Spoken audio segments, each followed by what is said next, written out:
తిరుపతి జిల్లా బాకరాపేట పిఎస్ వద్ద మంచు మనోజ్ హల్చల్ చేశారు. బాకరాపేట పిఎస్లో అర్ధరాత్రి హైడ్రామా నడిచింది. నిన్న రాత్రి 11 గంటల సమయంలో మంచు మనోజ్ పిఎస్లో అర్ధరాత్రి వరకు అక్కడే బైఠాయించారు. బాకరాపేట సమీపంలో ఒక రిసార్ట్లో బాస్ చేసిన మనోజ్ వద్దకు ఎస్ఐ రాఘవేంద్ర వెళ్లారు. మనోజ్ వద్దకు వెళ్లి ఇక్కడ ఎందుకు ఉన్నారని ప్రశ్నించారు. ఈ క్రమంలో పోలీసులకు మనోజ్కు మధ్య వాగ్వాదం జరిగింది. తన ప్రైవసీకి ఎందుకు భంగం కలిగిస్తున్నారంటూ ఆగ్రహం వ్యక్తం చేశారు. రాత్రి 12 గంటల 50 నిమిషాలకు పోలీస్ స్టేషన్ నుంచి మనోజ్ వెళ్లిపోయారు.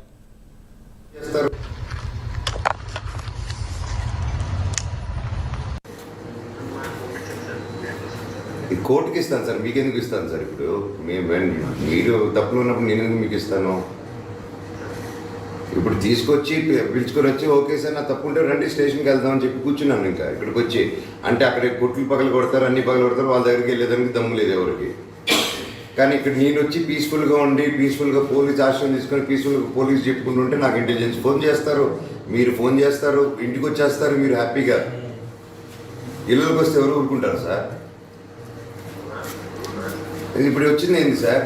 వచ్చి సైరన్ వేయడం ఏంటి సార్? నా రూమ్ బయట ఇల్లు అవ్వచ్చు, హోటల్ అవ్వచ్చు, సైరన్ వేయడం ఏంటి సార్?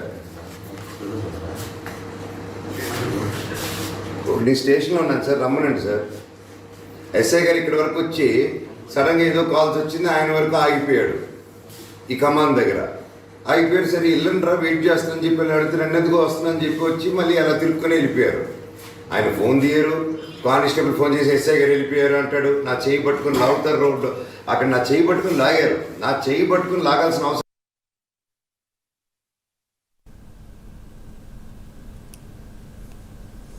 పూర్తి సమాచారం ఇచ్చేందుకు మా కరెస్పాండెంట్ రవివర్మ జరుగుతున్నారు. గుడ్ మార్నింగ్ రవివర్మ, అసలు ఏం జరిగింది? మంచు మనోజ్ చెప్పింది విన్నాం, అసలు ఏం చెప్తారు? పోలీసులు ఏం చెప్తారు? ప్రస్తుతం మనోజ్ ఎక్కడున్నారు?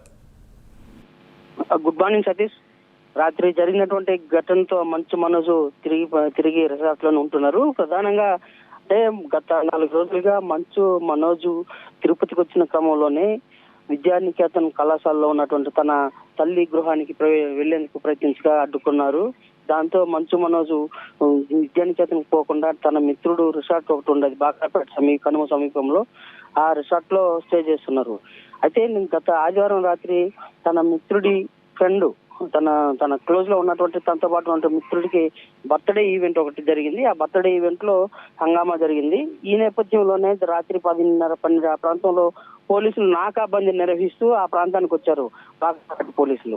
అయితే ఇంతమంది గుంపుడు ఉండడాన్ని చూసినటువంటి పోలీసులు అందరినీ బెదిరించి ఫంక్షన్ అయిపోయిన తర్వాత వెళ్ళిపోవాలి, ఎందుకు ఉంటున్నారు ఏమనేసని కొద్దిగా వాదించారు.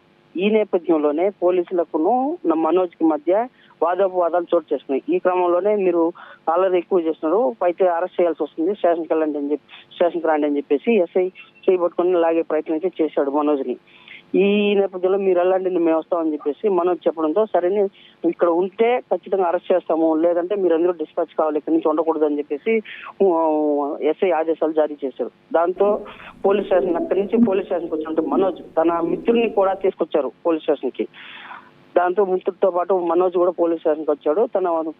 తన మిత్రుని విడుదల చేయాలని చెప్పేసి, అలాగే మేము అక్కడ ఏం తప్పు చేయలేదు, ఎందుకు మమ్మల్ని తీసుకొచ్చారు, ఎందుకు రమ్మన్నారు, మమ్మల్ని చేయబట్టి ఎందుకు లాగారు, కారణాలంటే నాకున్న స్వేచ్ఛను కూడా మీరు హరిస్తున్నారని చెప్పేసి పోలీస్ స్టేషన్ లో గట్టిగా వాదించారు. ఈ నేపథ్యంలోనే ఎస్ఐ అందుబాటులో లేకపోవడంతో తీవ్రంగా ఆగ్రహించిన మనోజ్ సిఐకి ఫోన్ చేశారు. సిఐ జోక్యం చేసుకుని ఆ నాకాబందీలో భాగంగానే అలా నాకాబందీ నిర్వహించేటప్పుడు గుంపుగా ఉంటే పోలీసులు అనుమానిస్తారు. దాన్ని బట్టి ఇలాంటి ఇన్సిడెంట్ జరిగినప్పుడు ఇమ్మీడియట్ గా వెళ్ళిపోవాలి, ఒకవేళ ఏదైనా మీకు మనస్తాపం జరుగుంటే సారీ అని చెప్పడంతో మనోజ్ అక్కడి నుంచి శాంతించి వెళ్ళిపోయారు. ఇప్పుడు రిసార్ట్ లోనే ఉంటున్నారు మంచు మనోజ్. ఇది ఇన్సిడెంట్. అంటే మనస్పర్ధ కేవలం సెక్యూరిటీ పర్పస్ రేంజ్లోనే ఎక్కువ మంది గుంపు ఉండరాదు అని చెప్పేసి నాకాబందీలో భాగంగానే పోలీసులు తనిఖీ చేశామని చెప్పేసి సిఐ పేర్కొంటున్నారు మన సతీష్. Thank you Ravi Varma.